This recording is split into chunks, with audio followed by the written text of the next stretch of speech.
Closing the embassy in Yemen last night, I mean, no one wants State Department officials to be put at risk and all that, but that is a sign of weakness.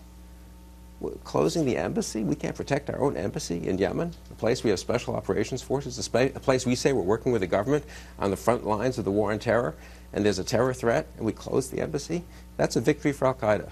This last week has been a victory for al-Qaeda in that region, I'm afraid. We keep talking about this failed attack, this failed attempt. It certainly didn't succeed on the scale in which it was intended, but look at the consequences. It set in motion all kinds of security procedures, which for several days, which made absolutely no sense, by the way, at U.S. airports. Certainly, we would not be closing the embassy in Yemen in the absence of these events. And Yemen was a month ago was a hotbed. It's a hotbed today. If I were the al-Qaeda people, I think Bill's right. They can look at this as a success. This was an attack that didn't succeed on the scale it was expected to, but did succeed. All right. We have